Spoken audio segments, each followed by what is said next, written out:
बिस्मिल्लाहिर्रहमानिर्रहीम। अस्सलामु अलैकुम स्टूडेंट्स, मैं हूं वाजिद अली कंबो, आपका chemistry teacher. Student second year chemistry chapter 13 carboxylic acids, और आज हम physical characteristics of carboxylic acid इनको स्टडी कर रहे हैं। तो ये हम आगाज करते हैं।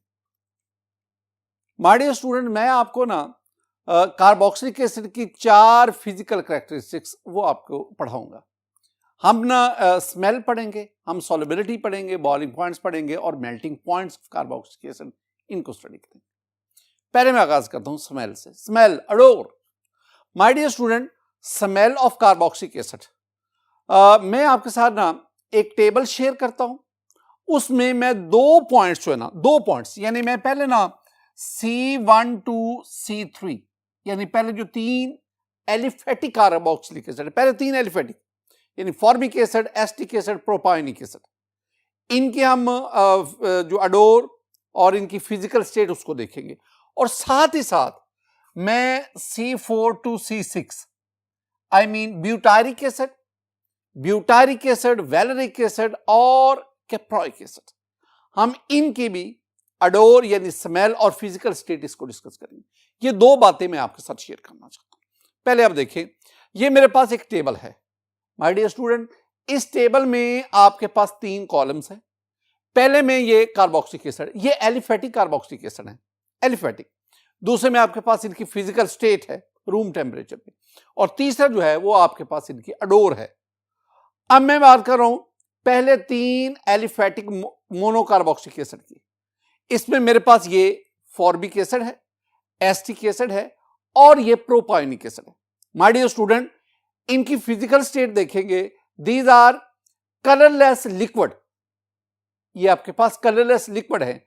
और अडोर की बात मैं करूंगा, they have pungent smell, pungent adore. मसलन आप देखें, आप ना एस्टिक एसिड को देखते, it is present in vinegar, ये सिरके में मौजूद है, और अगर आप सिरके को स्मेल आउट करेंगे ना तो वो समवट पंजेंट स्मेल उसकी होती है। और अगर आप इन तीनों को देखोगे, ये फॉर्मिक एसिड है, ये आपके पास एस्टिक एसिड है और ये आपके पास प्रोपायोनिक एसिड है। अगर आप इन तीनों को देखेंगे, these are colourless liquids, colourless है। दूसरी बात जो आपने याद रखनी टेबल में, वो है हमारे पास next 3 members of aliphatic monocarboxylic acid, and they are butyric acid, valeric acid and caproic acid. I mean butanoic acid, pentanoic acid and hexanoic acid. My dear student, these are also colorless liquid at room temperature. अगर मैं adore की बात करूं, they have somewhat unpleasant odor. इनकी जो adore है ना, वो जरा सी नाखुशगवार है। मसलन मैं ब्यूटारिक एसिड की बात करता हूं। हम ये कहते हैं ना कि जब बटर रेंसिड हो जाए, खराब हो जाए, तो उसकी जो स्मेल आती है, that is unpleasant, that is due to the presence of butyric acid. My dear student, ये वो 2 पॉइंट्स थे जो मैंने आपके साथ शेयर किए। मैं एक इंपॉर्टेंट सेंटेंस भी आपके साथ डिस्कस करना चाहता हूं। सेंटेंस देखे स्टूडेंट, एसिड्स कंटेनिंग, एसिड से मेरी मुराद है carboxylic acid, acids containing more than 8 carbon atoms are generally solids. ऐसे कार्बोक्सिलिक एसिड जिनमें 8 से ज्यादा कार्बन एटम्स हैं, वो आमतौर पर सॉलिड्स होते हैं। लेकिन एक बात और भी ध्यान में रखो, until they have double bonds, यानी अनसैचुरेटेड ना हो। जो सैचुरेटेड कार्बोक्सिलिक एसिड जिनमें 8 से ज्यादा कार्बन एटम्स हैं, they are solids at room temperature. ये बात आपने ध्यान में बिठानी। माय डियर स्टूडेंट, स्मेल, इसके बाद अब हम सॉल्युबिलिटी की तरफ आते हैं। दूसरा जो पॉइंट सॉल्युबिलिटी वाला, मैं एक बात आपके सामने लिखता चलूं। सॉल्युबिलिटी का जनरल प्रिंसिपल क्या है? General principle of solubility is like dissolves like. अच्छा, इसका हम मानी भी जानना चाहते हैं। इसका मतलब होता है पोलर पोलर को डिसॉल्व करता है, नॉन पोलर नॉन पोलर को डिसॉल्व करता है। Like dissolves like. फर्दर हम स्टडी करने से पहले मैं 2 बातें आपके गोश गुजार करना चाहता हूं। मैं कार्बोक्सिलिक एसिड की सॉल्युबिलिटी ना वाटर में आपके साथ शेयर करूंगा, यानी solubility of carboxylic acid in water. पहले आप ना कार्बोक्सिलिक एसिड का स्ट्रक्चर देखें, RC+O OH। अब इसमें अगर आप देखेंगे ना तो इसके दो हिस्से हैं, एक ये कार्बोक्सिलिक ग्रुप वाला हिस्सा, this one is polar part, ये पोलर है, और ये दूसरा अल्काइल या जिसे हम हाइड्रोकार्बन हिस्सा कह सकते हैं। और ये जो हाइड्रोकार्बन पार्ट है, this one is non polar, यानी overall carboxylic acid, this one is a combination of polar part that is carboxylic and non polar part that is hydrocarbon, जिसे हम अल्काइल कहते हैं। इसी तरह अगर आप वाटर की बात करें, you know water is a polar solvent, तो हम कार्बोक्सिलिक एसिड की वाटर में सॉल्युबिलिटी इसको डिस्कस करने जा रहे हैं। दो तीन इंपॉर्टेंट पॉइंट्स। पहली बात, my dear student, among aliphatic acids, aliphatic monocarboxylic acid, the first four members are very soluble in water। दो बातें हैं। पहले तो आप बात इतनी देर में बिठाए ना कि आपके पास ये स्टूडेंट एक टेबल है, दो कॉलम, एक तरफ कार्बोक्सिलिक एसिड और ये कार्बोक्सिलिक एसिड है एलिफेटिक मोनोकार्बोक्सिलिक एसिड, दूसरी तरफ मैं इनकी सॉल्युबिलिटी की बात कर रहा हूं, और सॉल्युबिलिटी में ले रहा हूं उनकी ग्राम पर 100 ग्राम ऑफ वाटर, इसमें ले रहा हूं। ये जो पहले first four members of aliphatic monocarboxylic acid, I mean formic acid, acetic acid, propionic acid, butyric acid या ब्यूटारिक, ये जो पहले चार हैं इनकी सॉल्युबिलिटी देखें तो मैंने इन्फिनिटी का सिंबल दिया हुआ है। क्या मतलब ये है कि they are miscible with water in all proportion, they are miscible with water in all proportion, इसलिए ये मैंने इन्फिनिटी, यानी जो पहले चार एलिफेटिक कार्बोक्सिलिक एसिड के मेंबर्स हैं वो पानी में हर लिहाज से, हर तनासुब से हल हो जाते हैं। अच्छा, अगली बात लिखी हुई, क्यों? Because of hydrogen bonding, because of hydrogen bonding. देखें, ये मेरे पास वाटर है, वाटर में oxygen carry partial negative charge, और इन हाइड्रोजन पे पार्शियल पॉजिटिव और इस पे भी पार्शियल पॉजिटिव। ये मेरे पास कार्बोक्सिलिक एसिड है, RC+OH, इस पे पार्शियल पॉजिटिव, इस पे पार्शियल नेगेटिव। मैं बाकी की बात नहीं, again we have the water molecule, partial positive, partial negative, and we have the partial positive. अब ना इसमें देखेंगे, ये जो वाटर है, वाटर आपने इस पार्शियली नेगेटिव ऑक्सीजन के इस लोन पेयर की मदद से इसके पार्शियली पॉजिटिव हाइड्रोजन के साथ अट्रैक्शन क्रिएट करता है। ये attraction, this attraction is called H bonding, hydrogen bonding, यानी this one is the solvent, what is the solvent, and this carboxylic acid is the solute, आमतौर पर हम कहते हैं। इसका मतलब हुआ कि वाटर और इस कार्बोक्सिलिक एसिड मॉलिक्यूल के दरमियान क्या डेवलप होगी? Hydrogen bonding. दूसरी तरफ ये वाटर मॉलिक्यूल, ये इसके साथ हाइड्रोजन बॉन्डिंग बनाता है, इसे मैं क्या कहूंगा? This one is H bonding. अब हम क्या करेंगे? हम इसमें क्या कहेंगे? हम कहेंगे कि ये वाला जो कार्बोक्सिलिक एसिड है, it is soluble in water due to hydrogen bonding, और ये जो first four member of monocarboxylic acid family है, they are completely very soluble in water, क्योंकि ये चारों जो मेंबर्स हैं वो वाटर के साथ स्ट्रॉन्ग हाइड्रोजन बॉन्डिंग बनाते हैं।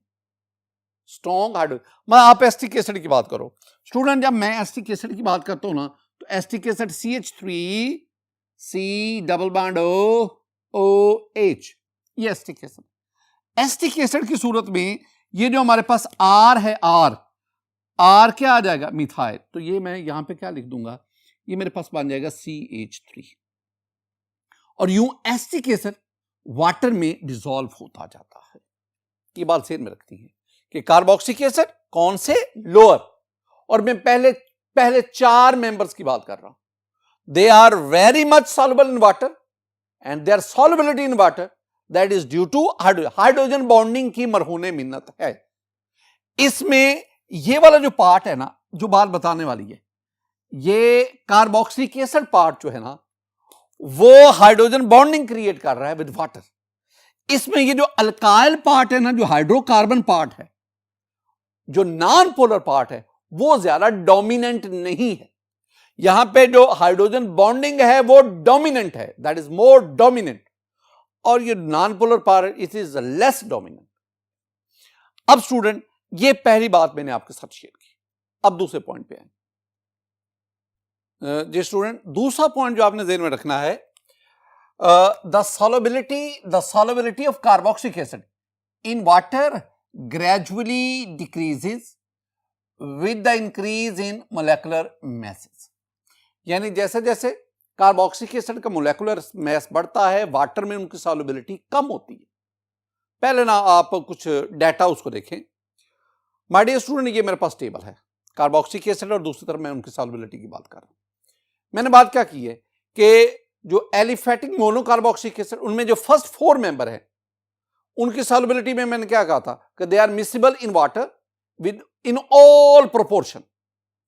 लेकिन अगर आप 5 कार्बन वाला जो कार्बोक्सिलिक एसिड, जिसे हम कहते हैं वैलेरिक एसिड, पेंटानोइक एसिड, उसकी सॉल्युबिलिटी 3.7 है। अगर आप हेक्सानोइक एसिड, जिसे हम कैप्रोइक एसिड कहते हैं, एक कार्बन बढ़ गया, उसकी सॉल्युबिलिटी देखेंगे वो 1 है। इसी तरह 7 कार्बन वाला, 8 वाला, 9, जैसे जैसे कार्बोक्सिलिक एसिड में कार्बन चेन की लेंथ बढ़ती जाती है, हाइड्रोकार्बन चेन की लेंथ बढ़ती है, वैसे वैसे आप उसकी सॉल्युबिलिटी वैल्यू देखें। अगर आप 10 कार्बन वाला डेकानोइक एसिड, अगर आप उसकी सॉल्युबिलिटी देखेंगे, दैट इज 0.2 ग्राम पर 100 ग्राम ऑफ वाटर। इसका मतलब क्या है? वेरी सिंपल, सेंटेंस देखें, as the length of hydrocarbon chain increases the solubility of carboxylic acid in water decreases. जैसे जैसे हाइड्रोकार्बन चेन की लेंथ बढ़ती है, जो कार्बोक्सिलिक एसिड की वाटर में सॉल्युबिलिटी है वो कम हो रही है। और मैं एक और भी बात बताता चलूं, the carboxylic acid with more than 10 carbon atoms, they are essentially insoluble in water. ऐसे कार्बोक्सिलिक एसिड जिसमें कार्बन एटम की तादाद 10 से ज्यादा है, वो पानी में हल नहीं होते। You have the stearic acid, you have the oleic acid, you have the palmitic acid, all these acids are insoluble in water. Reason की तरफ आए, रीजन क्या है? माय डियर स्टूडेंट, मैंने आपको शुरू में क्या समझाया था? मैंने कहा था ये जो कार्बोक्सिलिक एसिड का मॉलिक्यूल है, इसके 2 हिस्से हैं। एक ये कार्बोक्सिलिक ग्रुप वाला part, this one is a polar, और एक ये अल्काइल यानी hydrocarbon part, this one is non polar.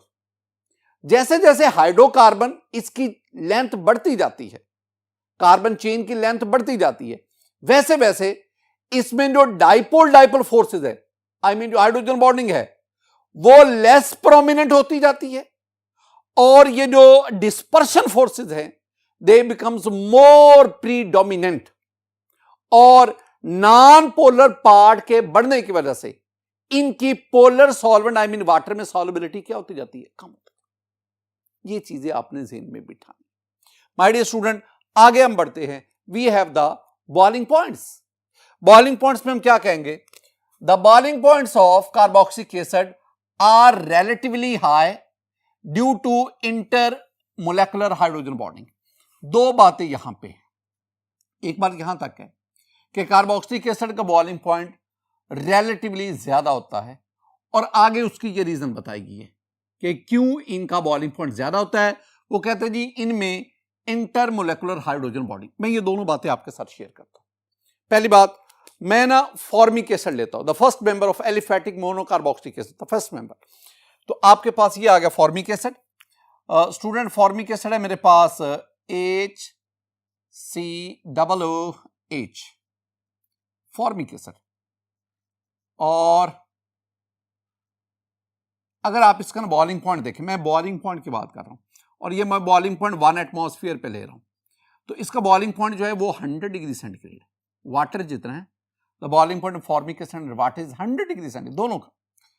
इसके बाद मेरे पास है CH3COOH, this one is acetic acid. और स्टूडेंट, एसिटिक एसिड का जो बॉइलिंग पॉइंट है वो 118 डिग्री सेंटीग्रेड।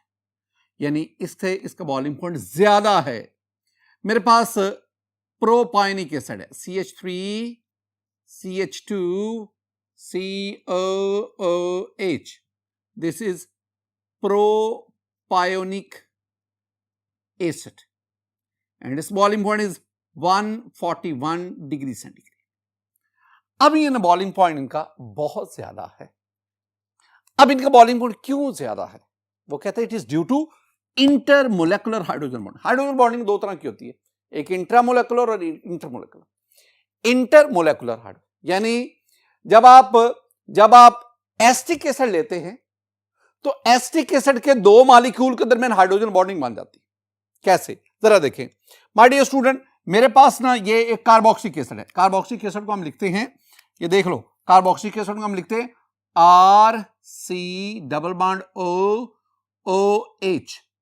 मैं इसको ना जरा यूं लिख देता हूं, RC≡O और इधर में O ले लेता हूं और इधर में H लिख देता हूं।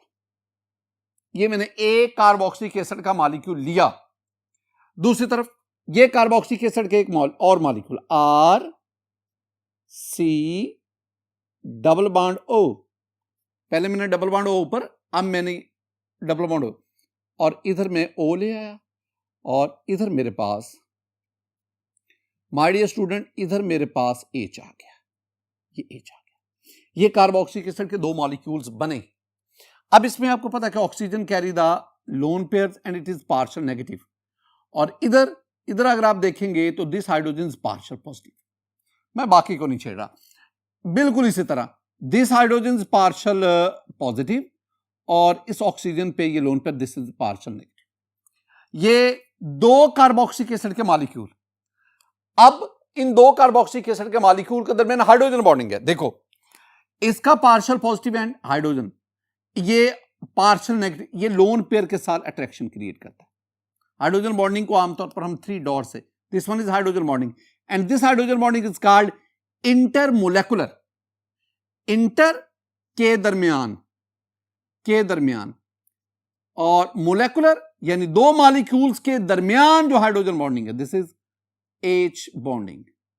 बिल्कुल इस तरह ये भी आपके पास H बॉन्डिंग आ गई, ये H बॉन्डिंग। इसका मतलब क्या हुआ? इसका मतलब ये है कि जब आप एसिटिक एसिड को लेते हैं, एसिटिक एसिड, जब आप प्योर एसिटिक एसिड लेते हैं तो एसिटिक एसिड के दो मॉलिक्यूल आपस में दो जगहों से हाइड्रोजन बॉन्डिंग बना लेते हैं। आपके पास ना ये एक ना साइकिल बन गया। जरा गौर से देखना, ये साइकिल, ये आपके पास साइकिल है, ये इतना, इसमें ये साइकिल है पूरा। कितने मेंबर हैं? 1 2 3 4 5 6 7 8, दिस वन 8 मेंबर्स रिंग। अब इस 8 मेंबर रिंग की वजह से अगर आप देखेंगे you have a bulky molecule, और जितना मोलेकुलर साइज बढ़ता है उतना उसका बॉइलिंग पॉइंट भी इंक्रीज करता है। सिंपल सी बात आ गई। हम कहेंगे ये जो कार्बोक्सिलिक एसिड है इनका बॉइलिंग पॉइंट बहुत ज्यादा होता है, और बहुत ज्यादा इसलिए है कि जब आप कार्बोक्सिलिक एसिड को लेते हैं तो कार्बोक्सिलिक एसिड के अंदर दो मॉलिक्यूल्स आपस में मिलकर ये आपके पास एक साइक्लिक स्ट्रक्चर बनाते हैं। जब दो मॉलिक्यूल आपस में मिलते हैं, दो यूनिट्स आपस में मिलते हैं, तो this one is called dimer. ये आपके पास ये एक मोनोमर, ये एक मोनोमर, लेकिन जब दो मोनोमर हाइड्रोजन बॉन्डिंग के जरिए कनेक्ट हो गए तो this one is the dimer and this one is called dimer of, this one is dimer of carboxylic acid. Student dimer, di mean 2, meros mean unit, दो unit इकट्ठे। अगर 3 होंगे trimer, अगर बहुत ज्यादा होंगे पॉलीमर, एक होगा मोनोमर। तो ये मेरे पास क्या बना? डाइमर। साइज बढ़ गया, और साइज बड़ा होने की वजह से अब ना वैसे तो ये दो मॉलिक्यूल का कॉम्बिनेशन है, लेकिन ये एज ए होल एक यूनिट के तौर पर काम करता है, और उस यूनिट के तौर पर काम करने की वजह से इसका बॉइलिंग पॉइंट बहुत ज्यादा है। मैं एक और भी बात आपके साथ शेयर करता चलो। माय डियर स्टूडेंट, मैंने कहा कार्बोक्सिलिक एसिड का बॉइलिंग पॉइंट ज्यादा होता है। अगर आप कार्बोक्सिलिक एसिड का बॉइलिंग पॉइंट इसके रेलेवेंट दूसरी जो क्लासेस हैं उनके कंपाउंड के साथ कंपेयर करें तो क्या होगा, देखें मेरे पास ना ये 2-methyl-1-butene है, मैं उसका ना ये लाइन स्ट्रक्चर आपके सामने, ये मेरे पास 2-butanone है, ये मेरे पास 2-butanol है, और ये मेरे पास प्रोपायोनिक एसिड है। इन चारों की क्लासेस मुख्तलिफ है, अल्कीन है, कीटोन है, अल्कोहल है और कार्बोक्सिलिक एसिड है। इन चारों की क्लास मुख्तलिफ है, इन चारों का मोलेकुलर मास तकरीबन मिलता जुलता है। इनका बॉइलिंग पॉइंट देखिए, ये जो आपके पास 2-methyl-1-butene है ना, जो कि अल्कीन है, its boiling point is 31 degree centigrade, 31 degree centigrade. ये जो आपके पास 2-butanone आ गया which is the ketone, its boiling point is 80 degree centigrade, ज्यादा है, अल्कीन से ज्यादा है। This one is 2-butanol, alcohol आ गया, हाइड्रोजन बॉन्डिंग आ गई उसमें, इस boiling point is 99 degree centigrade. और ये आपके पास प्रोपायोनिक एसिड है, इसमें अल्कोहल से भी स्ट्रॉन्ग हाइड्रोजन बॉन्डिंग है, that is why it's boiling point is 141 degree centigrade. इसका मतलब है कार्बोक्सिलिक एसिड का बॉइलिंग पॉइंट अपने से मिलते जुलते अदर क्लासेस के कंपाउंड से बहुत ज्यादा होता है। और इसके रीजन दो अल्फाज हैं, एक इंटरमोलेकुलर हाइड्रोजन बॉन्डिंग और दूसरा उसकी वजह से डाइमराइजेशन, डाइमर का बन जाना। स्टूडेंट हम आगे बढ़ते हैं। स्टूडेंट जो दूसरा पॉइंट मैं आपके साथ डिस्कस करने जा रहा हूं उसमें the molecular mass determination, molecular mass determination in non polar solvent like benzene, benzene is a non polar, यानी आपने कार्बोक्सिलिक एसिड को नॉन पोलर सॉल्वेंट में डिसॉल्व करके डालकर उसकी मोलेकुलर मास डिटर्मिनेशन की, shows that carboxylic acids exist as cyclic dimer. ये बात मैंने पहले भी आपसे की, पहले तो मैंने प्योर कार्बोक्सिलिक एसिड की बात की ना, अब जरा क्या बात, मैं ये कह रहा हूं कि आपके पास सपोज ये बेंजीन है, benzene is non polar, benzene solvent है, नॉन पोलर इक्वेशन में रखना। इसमें मैंने ये एसिटिक एसिड को डाला, acetic acid is a carboxylic acid. अब जो ही एसिटिक एसिड इसमें जाएगा, एसिटिक एसिड के दो मॉलिक्यूल्स इंटरमोलेकुलर हाइड्रोजन बॉन्डिंग और डाइमराइज हो जाएंगे, डाइमर फॉर्म में आ जाएंगे, और फिर हम इसका नाम मोलेकुलर में। अब ना जब मोलेकुलर मास डिटर्मिनेशन आपने करनी, ये ज़हन में रखना, जब मोलेकुलर मास डिटर्मिनेशन आपने करनी होती है ना, तो उसमें आपने कार्बोक्सिलिक एसिड को नॉन पोलर सॉल्वेंट में डालना होता है। अगर आप इसको वाटर वगैरह में लेंगे ना, तो ये तो वाटर के साथ हाइड्रोजन बॉन्डिंग कर जाएंगे और फिर इसका एग्जैक्ट मोलेकुलर मास वो मालूम नहीं हो सकेगा।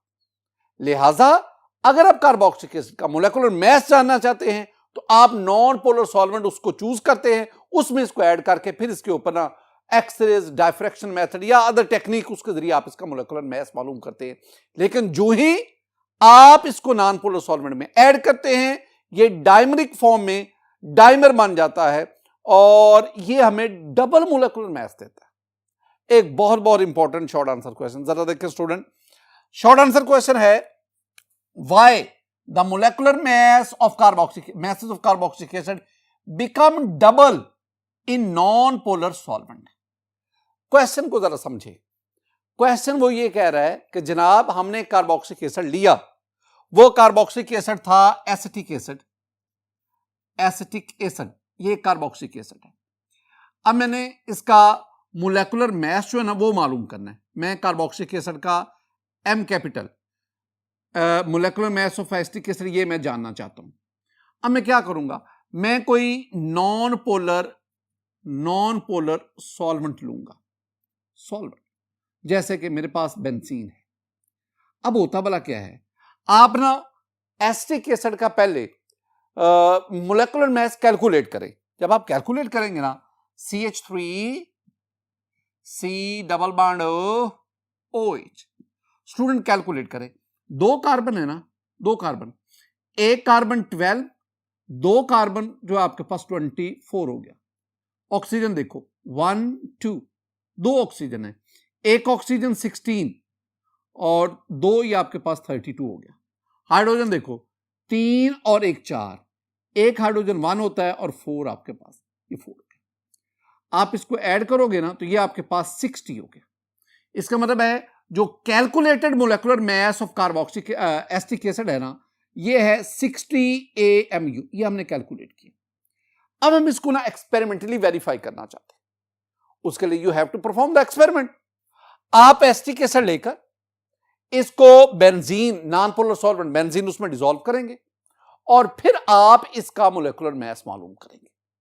अब हुआ क्या, जब हमने ऐसा ही किया ना, इसके ऊपर एक्सरेज थ्रो की या अदर टेक्निक और भी कई है, ये मास स्पेक्ट्रोमेट्री वगैरह जो भी, जब आपने मोलेकुलर मास मालूम किया एसिटिक एसिड का, तो वो 60 ना आया, वो मोलेकुलर मास कितना आया, वो 120 आया, 120।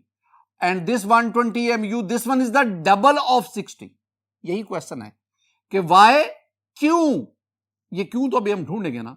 Molecular masses of carboxylic acid become double in non polar, यानी जब नॉन पोलर सॉल्वेंट में किसी कार्बोक्सिलिक एसिड का मोलेकुलर मास मालूम करते हैं तो वो डबल आता है, डबल आता है। किससे डबल आता है, जो आपने थ्योरेटिकली कैलकुलेट किया है उससे, जो आपने एक्सपेरिमेंटली मालूम किया वो डबल आता है। वजह ही तो मैं बता चुका हूं स्टूडेंट। होता क्या है कि जब आप, यही वाली बात, the molecular mass determination non polar solvent like benzene shows that carboxylic acid exist as cyclic dimer. Cyclic answer में आप क्या कहेंगे कि carboxylic acid exist as cyclic dimer. Cyclic dimer क्यों, due to inter molecular hydrogen bonding, H bonding. मैंने अभी student आपको, इसके नीचे आपने स्ट्रक्चर बनाना, मैंने अभी आपको बना के दिया ये वाला। अगर आप एसिटिक एसिड की बात करेंगे ना, तो ये R की जगह पे आप CH3 लिख दो, ये CH3, R की जगह पे आप CH3 लिख दो। ये ऐसे क्वेश्चन आते हैं ना स्टूडेंट, ये वाला, तो पहले आप ना इसकी लॉजिक दिया करो। पहले आप लॉजिक दो कि आप ना किस बेस पे इसको आंसर दे रहे हैं, तो ये आपके पास आ गया। फिर आप दूसरी बात इसमें रीजन दो। रीजन में आपने वो बता दिया कि एग्जिस्ट है cyclic dimer due to inter molecular hydrogen bonding, ये रीजन में आ गया। और साथ ही आप ना स्ट्रक्चर ड्रा कर दो, कैसे, जैसे मैंने ये स्ट्रक्चर ड्रा किया है, और एंड पे आप ना एग्जाम्पल दे दो।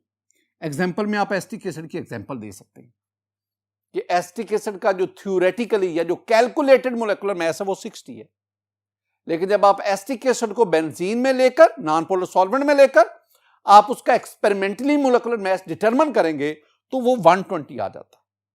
तो ये नहीं इसका मतलब कि एसिटिक एसिड का मोलेकुलर मास 120 होता है, ये नहीं मतलब है। वो 120 तो उसके डाइमर का है ना, दो एसिटिक एसिड मॉलिक्यूल का है ना 120। अगर आप एक का निकालेंगे, जो मोलेकुलर मास लेंगे, वो एग्जैक्टली कितना आएगा, 60 आएगा। माय डियर स्टूडेंट, अब हम ना बॉइलिंग पॉइंट से आगे बढ़ते हैं मेल्टिंग पॉइंट की तरफ। Melting point of carboxylic acid, important points जरा देखो। The melting point of carboxylic acids increase irregularly. ये हमारी डिस्कशन इसी नुक्ते पे ही रहेगी। Irregularly with increase in molecular masses. जैसे मोलेकुलर मास बढ़ता है कार्बोक्सिलिक एसिड का, मेल्टिंग पॉइंट इर्रेगुलरली, जब आप मेल्टिंग पॉइंट की बात करते हैं ना, तो आप उस कंपाउंड को सॉलिड स्टेट में लेते हैं। मेल्टिंग पॉइंट टर्म इसका ताल्लुक सॉलिड स्टेट से, बॉइलिंग पॉइंट टर्म इसका ताल्लुक लिक्विड स्टेट से। तो मेल्टिंग पॉइंट किसका होता है, सॉलिड्स का। अब वो कहते हैं कि मोलेकुलर मास बढ़ने से, जो हमारी बुक कह रही है, मेल्टिंग पॉइंट बढ़ता है लेकिन इर्रेगुलरली बढ़ता है। मैं ना आपके साथ जो एलिफेटिक मोनोकार्बोक्सिलिक एसिड, उनका मेल्टिंग पॉइंट आपके साथ डिस्कस करता हूं। देखो स्टूडेंट, पहले ये मेरे पास ये जो फर्स्ट वन है 3 कार्बन वाला है ना, this one is propionic acid, जिसे आप प्रोपेनोइक एसिड कहते हैं। इसमें कितने कार्बन है, 3 कार्बन। माय डियर स्टूडेंट, अगर आप प्रोपायोनिक एसिड जिसमें 3 कार्बन है, अगर आप इसका बॉइलिंग पॉइंट देखेंगे तो इस boiling point is -22 degree centigrade, -22। ये आपके पास आ गया ब्यूटायरिक एसिड। ये बार बार आपको याद करना, हम इसे ब्यूटानोइक एसिड भी कहते हैं, ब्यूटानोइक एसिड। इसमें कितने कार्बन है, इट हैज 4 कार्बन एटम्स, 4 इसमें कार्बन है। 1 2 3 4। आप इसका बॉइलिंग पॉइंट देखेंगे student, it's boiling point is -6 degree centigrade, -6। You have 1 2 3 4 5, 5 वाला valeric acid, common name is valeric acid, and its Yopic name is pentanoic acid. Its boiling point, it has 5 carbon, 5, and its boiling point is -36 degree centigrade. अब जरा देखना, -22, 3 carbon वाले का -22, 4 carbon वाले carboxylic acid का -6, ये कम है, ये क्या हो गया, ज्यादा है, यानी एक कार्बन बढ़ने से ज्यादा हो गया। लेकिन कार्बन 4 से 5 हो गया और ये -36, ये बहुत ही कम हो गया। इन तीनों में ये ज्यादा, ये कम, ये उससे। अब ये इर्रेगुलरिटी बता रहा है, यानी ये नहीं है कि 3 से 4 कार्बन हो गया ज्यादा हो गया, 4 से 5 हो गया और ज्यादा नहीं हुआ, वो -36 तो उससे भी कम हो गया। अब दूसरा पॉइंट, एक तो ये बात है कि मेल्टिंग पॉइंट कार्बोक्सिलिक एसिड का इंक्रीज करता है इर्रेगुलर, इसके बाद जो आएगा उसका 6 वाले का ज्यादा हो जाएगा, ठीक है ना, -3 उसका हो जाएगा, यानी अगर 5 की बजाय में 6 वाला जो है, 6 कार्बन वाला कार्बोक्सिलिक एसिड, हम क्या कहते हैं, caproic acid, its boiling point is -3 degree centigrade, वो बढ़ गया। अब ये इर्रेगुलरिटी है स्टूडेंट। दूसरी बात, इट हैज बीन ऑब्जर्व्ड, क्या ऑब्जर्व किया गया है, that the melting points of carboxylic acid containing even number of carbon atoms are higher than the next lower and higher members containing odd number of carbon atom. अच्छा, ये जो 3 carbon है ये odd, और ये जो 4 वाला है ये इवन, 5 वाला फिर क्या आ गया, ऑड। अब वो क्या कह रहा है, वो कह रहा है जनाब, पहले ना इस स्टेटमेंट को समझो सही, मैं फिर आपको इसके रीजन बताता हूं। वो कह रहा है कि आपके पास ये इवन है ना, जो carboxylic acid even number carbon रखता है उसका मेल्टिंग पॉइंट अपने से अगले और अपने से पिछले दोनों से ज्यादा होता है, और ऐसा ही है, यानी ये ब्यूटारिक एसिड का मेल्टिंग पॉइंट -6 है, जो कि ज्यादा है वैलेरिक एसिड से भी और प्रोपायोनिक एसिड दोनों से ज्यादा है। मैं आपके साथ ना इसी तनाजुर में 2 चीजें डिस्कस करता हूं, 2 एग्जांपल डिस्कस करता हूं। देखो स्टूडेंट, मैं ना ये टेबल मदद से आपको समझाने की कोशिश करता हूं। माय डियर स्टूडेंट, मेरे पास ना ये फॉर्मिक एसिड है जिसमें 1 कार्बन होता है, इस melting point is 8 degree centigrade. ये मेरे पास acetic acid, its melting point is 17 degree centigrade. ये मेरे पास propionic acid, its melting point is -22 degree centigrade. अब इन तीनों को पहले देखें, formic acid 1 carbon odd number, acetic acid 2 carbon even, propionic acid 3 carbon odd. अब ये जो एसिटिक एसिड जिसमें कार्बन नंबर इवन है, इसका melting point 17 degree centigrade, प्रोपायोनिक acid और फॉर्मिक एसिड जिनमें ऑड नंबर दोनों से ज्यादा है, अपने से अगले और पिछले, लोअर एंड हायर दोनों से ज्यादा। और दूसरी बात जो भी मैंने आपसे डिस्कस की है, आपके पास ये ब्यूटारिक एसिड है, 4 कार्बन, इस melting point is -6 degree centigrade. इससे अगला valeric acid, its melting point -30 degree centigrade, 36 degree centigrade, और इससे पिछला प्रोपायोनिक एसिड। अब ब्यूटारिक एसिड 4 कार्बन, वैलेरिक 5 और पिछला प्रोपायोनिक 3 और 5 वाले दोनों ऑड नंबर हैं और 4 वाला ब्यूटारिक इवन नंबर, तो 4 वाले का मेल्टिंग पॉइंट अपने से अगले और पिछले दोनों से ज्यादा है। ओवरऑल आप देखेंगे ना, ओवरऑल नजर क्या आ रहा है, ओवरऑल ये नजर आ रहा है, जो ऐसे कार्बोक्सिलिक एसिड जिनमें इवन नंबर कार्बन एटम पाए जाते हैं, 2 हैं, 4 हैं, 6 हैं, जिनमें इवन नंबर कार्बन एटम पाए जाते हैं ना, उनका मेल्टिंग पॉइंट ज्यादा है, और जिनमें ऑड नंबर कार्बन एटम है, 1 है, 3 है, 5 है, उनका मेल्टिंग पॉइंट क्या है, कम है। ये मैंने जो सारी बातें की है ना, ये सिर्फ और सिर्फ इनको महदूद रखना है पहले 6 एलिफेटिक मोनोकार्बोक्सिलिक एसिड तक। अच्छा, रीजन क्या है, रीजन बहुत सिंपल है। मैंने अभी आपसे डिस्कस क्या किया, मैंने कहा आपसे स्टूडेंट जब आप मेल्टिंग पॉइंट की बात करते हैं ना, तो मेल्टिंग पॉइंट में आप सॉलिड स्टेट उसको डिस्कस करते हैं, और सॉलिड स्टेट की जब बात होगी, मेल्टिंग पॉइंट की जब बात होगी ना, तो उसमें इंटरमोलेकुलर डिस्टेंस और इंटरमोलेकुलर स्ट्रेंथ उसके, तो जिन सॉलिड में इंटरमोलेकुलर स्ट्रेंथ, इंटरमोलेकुलर फोर्सेस स्ट्रांग होती हैं, उनका मेल्टिंग पॉइंट डेफिनेटली ज्यादा होता है। मैं आपके सामने दो ना स्ट्रक्चरली दो कार्बोक्सिलिक एसिड जो इवन और ऑड वाले हैं, उनकी जो सॉलिड स्टेट है उसको डिस्कस करता हूं। देखें, ये मेरे पास पहले एक ऐसा कार्बोक्सिलिक एसिड है जिसमें इवन नंबर कार्बन एटम है, इवन नंबर। अगर आप इनमें मॉलिक्यूल की पैकिंग देखोगे ना, तो इवन नंबर कार्बन वाले कार्बोक्सिलिक एसिड में मॉलिक्यूल की पैकिंग कॉम्पैक्ट होती है, इंटरमोलेकुलर डिस्टेंस कम होता है, अट्रैक्शन बिटवीन मॉलिक्यूल स्ट्रांग होती है, और यही वजह है कि इनका मेल्टिंग। इसके बरक्स ऐसे कार्बोक्सिलिक एसिड जिसमें ऑड नंबर कार्बन एटम होते हैं, उनकी पैकिंग देखेंगे लूज पैकिंग होती है। लूज पैकिंग, मॉलिक्यूल इंटरमोलेकुलर डिस्टेंस ज्यादा होता है, जिसकी वजह से उनमें अट्रैक्टिव फोर्सेस वीक होती है, और यूं उनका मेल्टिंग पॉइंट क्या होता है, कम होता है। ये बातें स्टूडेंट आपने कंसेप्चुअली भी समझनी। माय डियर स्टूडेंट, आज के इस लेक्चर मैंने आपको physical characteristics of carboxylic acid और 4 फिजिकल कैरेक्टरिस्टिक्स उसको हमने स्टडी किया। मेरी दुआ है कि अल्लाह ताला आप पर अपना फजल फरमाए, अल्लाह ताला आप पर अपना करम फरमाए। अस्सलामु अलैकुम व रहमतुल्लाह।